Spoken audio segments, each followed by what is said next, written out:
ನಮಸ್ತೆ. ಇವತ್ತಿನ 20ನೇ ತಾರೀಕು ಡಿಸೆಂಬರ್ ತಿಂಗಳು 2023 ಬುಧವಾರ ಶುಕ್ಲ ಪಕ್ಷ. ಇವತ್ತಿನ ವಿಶೇಷ ಏನು ಅಂತ ನೋಡೋಣ. ಅಷ್ಟಮಿ ತಿಥಿ ಇದೆ, ಬೆಳಗ್ಗೆಯಿಂದ 11:15ವರೆಗೆ. ಅಷ್ಟಮಿಯಲ್ಲಿ ಮುಹೂರ್ತ ಕಾರ್ಯಗಳು ಏನೂ ಮಾಡೋದಿಲ್ಲ. ಆ ನಂತರ ಬರೋದು ನವಮಿ. ನವಮಿಯಲ್ಲೂ ಕೂಡ ಮಾಡುವಂಥದ್ದಲ್ಲ, ಆದರೆ ಪೂಜಾ ಕಾರ್ಯಗಳನ್ನು ಮಾಡೋಕ್ಕೆ ಅಡ್ಡಿ ಇಲ್ಲ. ಇವತ್ತಿನ ನಕ್ಷತ್ರ ಉತ್ತರ ಭಾದ್ರಪದ. ಇದನ್ನು ಉತ್ತರಟಾದಿಂತಾನೂ ಅಂತಾರೆ.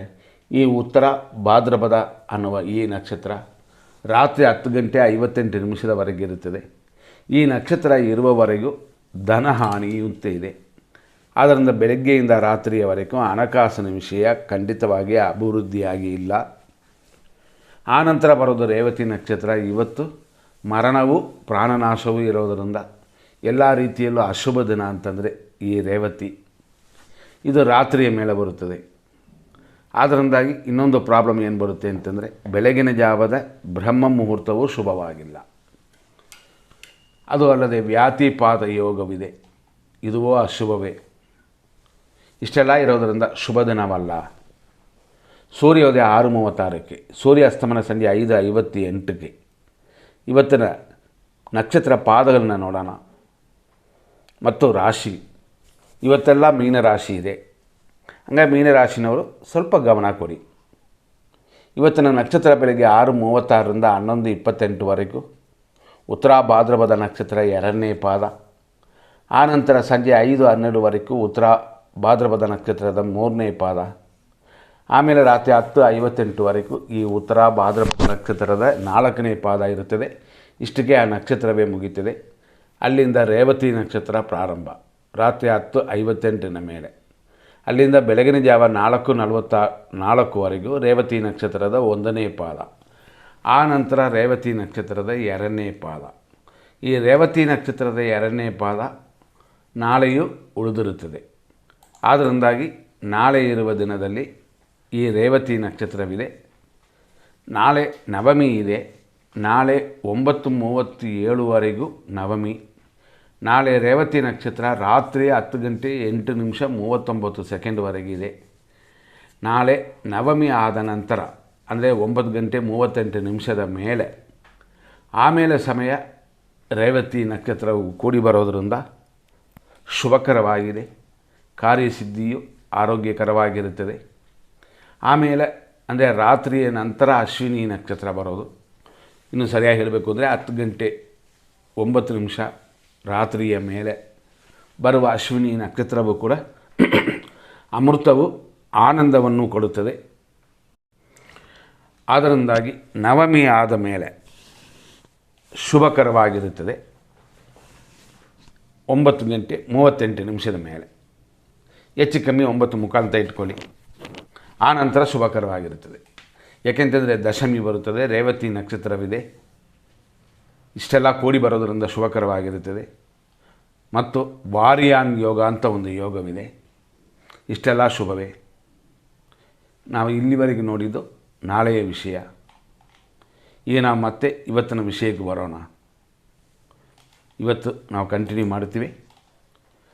ಶುಭ ಸಮಯ, ಶುಭ ದಿನದ ಅಶುಭ ಸಮಯ, ಶುಭ ಸಮಯ ಎರಡನ್ನೂ ನೋಡುವಂಥದ್ದು ಉಂಟು. ಇವತ್ತಿನ ದಿನ ಪ್ರಕಾರ 100% ಕೆಟ್ಟೋದು, 100% ಒಳ್ಳೆಯದು ಅಂತ ನಾವು ನೋಡಿಬಿಡೋಣ.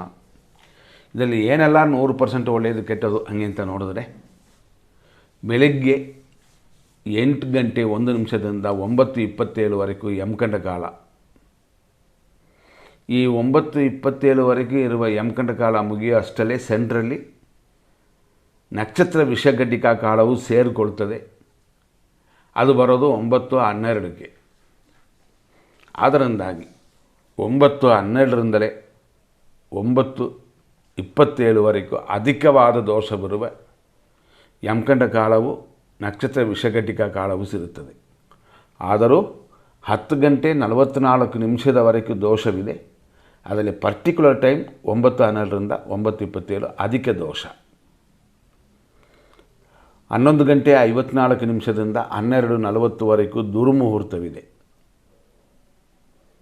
12:17 1:42ವರೆಗೂ ರಾಹುಕಾಲ. ಇದರಲ್ಲೂ ಕೂಡ ದುರ್ಮುಹೂರ್ತ ಜೊತೆಯಲ್ಲೇ ರಾಹುಕಾಲವು ಸೇರಿಕೊಳ್ತದೆ. ಅದು ಸೇರುವ ಸಮಯ 12:17ರಿಂದ 12:40ವರೆಗೂ ಅಧಿಕವಾಗಿ ಡಬಲ್ ಆಗಿರುವಂಥ ಸಮಯ. ಆದರೂ ರಾಹುಕಾಲ 1:42ವರೆಗೂ ಇರೋದರಿಂದ 1:42ವರೆಗೂ ದೋಷವೇ. ಆದ್ದರಿಂದಾಗಿ ಈ ಸಮಯವನ್ನು ಎಚ್ಚರವಾಗಿ ಅವಾಯ್ಡ್ ಮಾಡಿ. ಎಮರ್ಜೆನ್ಸಿಗೆ ಮಾತ್ರ ಕೆಲವು ಟೈಮಲ್ಲಿ ಹುಡುಕ್ಬೋದು. ಆದರೂ ಸ್ವಲ್ಪ ದಾಟುವಂಥದ್ದು ಆಗುತ್ತೆ ಅಂತಂದರೆ ದಾಟೋದೇ ಉತ್ತಮ. ರಾತ್ರಿ 11:59ರಿಂದ ಅಂದರೆ ರಾತ್ರಿ ಸರಿಯಾಗಿ 12 ಗಂಟೆ ಅಂತ ಇಟ್ಕೊಳ್ಳಿ. ಅಲ್ಲಿಂದ ಲೇಟ್ ನೈಟ್ 2 o'clock ಅಂದರೆ 2 ಗಂಟೆ AM ವರೆಗೂ ಮೃತ್ಯು ಇದೆ. ಕೆಲವು ಸಮಯಗಳಲ್ಲಿ ಪ್ರಯಾಣ ಮಾಡುವವರು, ಗಾಡಿ ಚಾಲಕರು, ಇನ್ನೊಂದು ಮಗುಕ್ಕಾಗಿ ರೆಡಿ ಮಾಡುವವರು, ಇವರೆಲ್ಲ ಈ ಸಮಯದಲ್ಲಿ ಇರಬಾರದು. ಹುಟ್ಟುವ ಮಕ್ಕಳಕ್ಕೆ ದೋಷವಿರುತ್ತದೆ ಅಂತ ಅರ್ಥವೇ. ಈ ನಂತರ ಬೆಳಗಿನ ಜಾವ 5:02 ನಂತರ 6:37ವರೆಗೂ ವಿಷವಿದೆ. ನಾನು ಫಸ್ಟೇ ಹೇಳಿದ್ವಿ, ಇದನ್ನೆಲ್ಲ ಗಮನಿಸ್ಕೊಳ್ಳಿ ಅಂತ. ಈ ರೀತಿ ಇವತ್ತಿನ ದಿನವಿದೆ. ಇದೆಲ್ಲ ಕೆಟ್ಟ ಟೈಮ್. ಸರಿ, ಇರೋದಲ್ಲಿ ಒಳ್ಳೆಯ ಟೈಮು ಅಂತಂದರೆ ಬೆಳಗ್ಗೆ 6:36ರಿಂದ 7:59 ಶುಭ ಸಮಯ, 10:46ರಿಂದ 11:52 ಶುಭ ಸಮಯ, ಮಧ್ಯಾಹ್ನ 1:44ರಿಂದ 11:57ವರೆಗೂ ಶುಭ ಸಮಯ, ಲೇಟ್ ನೈಟ್ ರಾತ್ರಿ 2:02 AM ಬೆಳಗಿನ ಜಾವ 5 ಗಂಟೆಯವರೆಗೂ ಶುಭ ಸಮಯ. ಹಾಗಾಗಿ ನೋಡಿಕೊಂಡು ಯಾವುದೆಲ್ಲ ಶುಭ ಸಮಯ ಅಂತ ಕೊಟ್ಟಿರ್ತೀವೋ ಅದರಲ್ಲಿ ನಿಮ್ಮ ಕಾರ್ಯಗಳನ್ನು ಮಾಡ್ಬೋದು. ಮಾಡಿದ್ರೆ ಸ್ವಲ್ಪ ತೊಂದರೆಗಳನ್ನು ದೂರ ಮಾಡ್ಕೋಬೋದು, ಸಕ್ಸಸ್ ಮಾಡ್ಬೋದು. ಆದರೂ ಇವತ್ತಿನದಲ್ಲಿ ನಾವು ಫಸ್ಟೇ ಹೇಳಿದಂತೆ ತಿರುಗಿ ಕೇಳ್ಕೊಳ್ಳಿ. ಅಷ್ಟಮಿ ನವಮಿ ಇದೆ, ಉತ್ತರಾಭಾದ್ರ ನಕ್ಷತ್ರವಿದೆ, ಧನಹಾನಿಯೂ ಇದೆ. ಆನಂತರನೂ ಕೂಡ ಅಶುಭವೇ. ಆದ್ದರಿಂದಾಗಿ ಇದು ಶುಭ ದಿನವಲ್ಲ. ಇರೋದರಲ್ಲಿ ಒಳ್ಳೆಯ ದಿನ, ಒಳ್ಳೆಯ ಸಮಯ ಅಂತ ಮಾತ್ರ ಸ್ವಲ್ಪ ಕೊಟ್ಟಿದ್ದೀವಿ. ಹಂಗೆ ನಾವು ಕೊಟ್ಟಿರುವಂಥ ಈ ಸಮಯವೆಲ್ಲ ನೋಡ್ಕೊಳ್ಳಿ. ಎಮರ್ಜೆನ್ಸಿಗೆ ಮಾತ್ರನೇ ಇದು ಒಳ್ಳೆಯದು ಅಂತ. ಆ ರೀತಿಯಲ್ಲಿ ಇವತ್ತಿನ ದಿನದಲ್ಲಿ ಇಷ್ಟ ನಾವು ನೋಡಿದ್ವಿ. ಮತ್ತೆ ನೋಡುವುದು ಏನು ಅಂತಂದರೆ ತಾರಾ ಮತ್ತು ಚಂದ್ರಬಲಂ. ಅಶ್ವಿನಿ ನಕ್ಷತ್ರ ಮೇಷರಾಶಿಯಲ್ಲಿ ಜನನವಾದವರಿಗೆ ಇವತ್ತಿನ ದಿನ ಪ್ರಕಾರ ಮಿತ್ರತಾರೆ ಇದೆ, ವ್ಯಯವಿದೆ, ಪರವಾಗಿಲ್ಲ ಸ್ವಲ್ಪ. ಯಾಕೆಂತಂದರೆ ಈ ರೀತಿ ಇರೋದರಿಂದ ಕೆಟ್ಟ ದಿನ ಅದರಲ್ಲಿ ಇರೋದರಲ್ಲಿ ಸ್ವಲ್ಪ ನಿಮಗೆ ಒಳ್ಳೆಯದು ಅಂತ. ಎಲ್ಲ ಮುಹೂರ್ತ ಕಾರ್ಯ ಪ್ರಾರಂಭ ಮಾಡಿ ಅಂತ ಹೇಳ್ತಾ ಇಲ್ಲ, ಈ ಸಮಯದಲ್ಲಿ ಬೇಡ ಅಂತಲೇ ಅಂತೀವಿ. ನಂತರ ನೋಡುವಂಥದ್ದು ಏನು ಅಂದರೆ ಭರಣಿ ನಕ್ಷತ್ರ ಮೇಷರಾಶಿ, ಟೆನ್ಷನ್ ಇದೆ, ವ್ಯಯವಿದೆ, ಆದ್ದರಿಂದ ಎಚ್ಚರ. ನಂತರ ನೋಡುವಂಥ ಕೃತಿಕಾ ನಕ್ಷತ್ರ ಮೇಷರಾಶಿ 1ನೇ ಪಾದ, ಅನುಕೂಲ, ಆದರೂ ವ್ಯಯ ಜಾಸ್ತಿ ಇದೆ. ಕೃತಿಕಾ ನಕ್ಷತ್ರ ವೃಷಭ ರಾಶಿ, ಅನುಕೂಲ, ಇಷ್ಟಾರ್ಥ ಸ್ಥಿತಿಯೆಲ್ಲ ಇದೆ, ಪರವಾಗಿಲ್ಲ. ನಾವು ಪ್ರತಿಯೊಬ್ಬರಿಗೂ ಹೇಳುವಂಥದ್ದು ಏನು ಅಂತಂದರೆ ಪರವಾಗಿಲ್ಲ ಅಂತಂದರೆ ಖುಷಿಯಾಗಿರಿ, ದೇವರನ್ನ ಪೂಜೆ ಮಾಡಿಕೊಳ್ಳಿ, ಗಂಡ ಹೆಂಡತಿ ಮಕ್ಕಳು ಇವರೆಲ್ಲ ಖುಷಿಯಾಗಿರಬೇಕು ಅಂತ. ಮುಹೂರ್ತ ಕಾರ್ಯಗಳನ್ನು ಪ್ರಾರಂಭ ಮಾಡಿ ಅಂತಂದಿಲ್ಲ. ಯಾಕೆಂತಂದರೆ ದಿನವೇ ಜನರಲ್ ಆಗಿ ಕೆಟ್ಟೋದು, ಅದರಲ್ಲಿ ಒಳ್ಳೆಯದಿಲ್ಲ ಅಂತ. ನಂತರ ನೋಡುವಂಥದ್ದು ರೋಹಿಣಿ ನಕ್ಷತ್ರ ವೃಷಭ ರಾಶಿ, ಖಂಡಿತವಾಗಿ ಅನುಕೂಲಕರವಾಗಿಲ್ಲ, ಎಚ್ಚರ. ಮೃಗಶೀರ್ಷ ನಕ್ಷತ್ರ ವೃಷಭ ರಾಶಿ, ಕ್ಷೇಮವೂ ಉಂಟು, ಇಷ್ಟಾರ್ಥ ಸಿದ್ಧಿಯೂ ಉಂಟು, ಅನುಕೂಲಕರವಾಗಿದೆ. ನಂತರ ನೋಡುವಂಥದ್ದು ಮೃಗಶೀರ್ಷ ನಕ್ಷತ್ರ ಮಿಥುನ ರಾಶಿ, ಕ್ಷೇಮ, ಉದ್ಯೋಗ ಅಭಿವೃದ್ಧಿ ಎಲ್ಲವೂ ಉಂಟು. ಆರುದ್ರ ನಕ್ಷತ್ರ ಮಿಥುನ ರಾಶಿ, ವಿಪತ್ತಿದೆ, ಜಾರುವ ಬೀಳುವ ದಿನವಿದು, ಎಚ್ಚರ. ಆದರೂ ಮಾಡುವ ಕೆಲಸ ಕಾರ್ಯದಲ್ಲಿ ಏನು ತೊಂದರೆ ಇಲ್ಲ. ಪುನರ್ವಸು ನಕ್ಷತ್ರ ಮಿಥುನ ರಾಶಿ, ಸಂಪತ್ತಿದೆ, ಕೆಲಸ ಕಾರ್ಯದಲ್ಲಿ ಅಭಿವೃದ್ಧಿಯೂ ಇದೆ. ನಿಮಗೆ ಇದು ಶುಭ ಸಮಯವಾಗಿದೆ, ಶುಭ ದಿನವಾಗಿದೆ. ನಿಮಗೆ ಶುಭ ದಿನ ಅಂತಂದರೆ ಜನರಲ್ ಆಗಿ ಕೆಟ್ಟೋದು, ಇದನ್ನು ಮನಸ್ಸಲ್ಲಿ ಇಟ್ಕೊಳ್ಳಿ. ನಂತರ ನೋಡುವಂಥದ್ದು ಪುನರ್ವಸು ನಕ್ಷತ್ರ ಕರ್ಕಾಟಕ ರಾಶಿ, ಸಂಪತ್ತು, ಕಾರ್ಯಗಳಲ್ಲಿ ಸ್ವಲ್ಪ ಆಡೈತಾರೆ. ಹಾಗಾಗಿ ಬರುವಂಥದ್ದನ್ನು ಖಂಡಿತವಾಗಿ ಭದ್ರವಾಗಿಟ್ಕೊಳ್ಳಿ. ಪುಷ್ಯ ನಕ್ಷತ್ರ ಕರ್ಕಾಟಕ ರಾಶಿ, ಜನ್ಮತಾರೆ, ಕಾರ್ಯಗಳಲ್ಲಿ ಅಡೆತಡೆ ಉಂಟು, ಆದ್ದರಿಂದ ನಿಮ್ಮ ನಕ್ಷತ್ರವನ್ನು ಹೇಳಿ ಪೂಜೆ ಮಾಡಿಸ್ಕೊಳ್ಳಿ. ಆಶ್ಲೇಷ ನಕ್ಷತ್ರ ಕರ್ಕಾಟಕ ರಾಶಿ, ಖಂಡಿತವಾಗಿ ಪರಮಮಿತ್ರ ಧಾರೆಯಾಗಿದೆ, ಆದ್ದರಿಂದ ಶುಭವನ್ನು ಕೊಡುವ ದಿನವಾಗಿದೆ ನಿಮಗೂ ಮಾತ್ರ.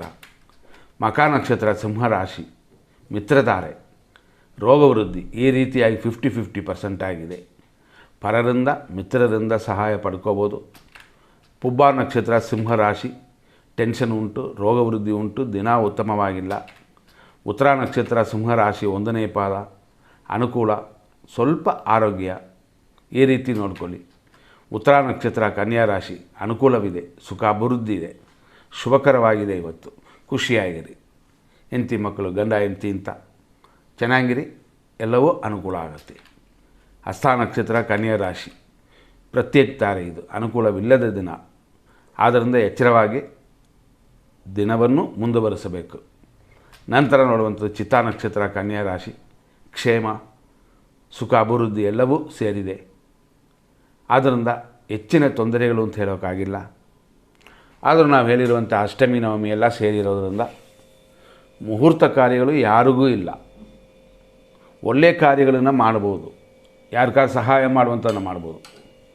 ಕೈ ಕಾಲು ಕಣ್ಣು ಕಾಣದವರಿಗೆ ನಿಮ್ಮಿಂದ ಆಗುವ ಸಹಾಯವನ್ನು ಮಾಡಿ ದೋಷಗಳೆಲ್ಲ ದೂರವಾಗುತ್ತದೆ.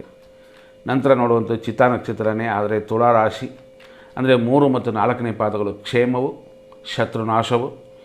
ಈ ದಿನ ಶುಭಕರವಾಗಿದೆ. ಅದರಲ್ಲಿ ನಾವು ಕೊಟ್ಟಿರುವಂಥ ಒಳ್ಳೆಯ ಸಮಯ ನೋಡಿ ಒಳ್ಳೆಯ ಕಾರ್ಯಗಳನ್ನ ಮಾಡಿ, ಮುಹೂರ್ತ ಕಾರ್ಯಗಳಲ್ಲ.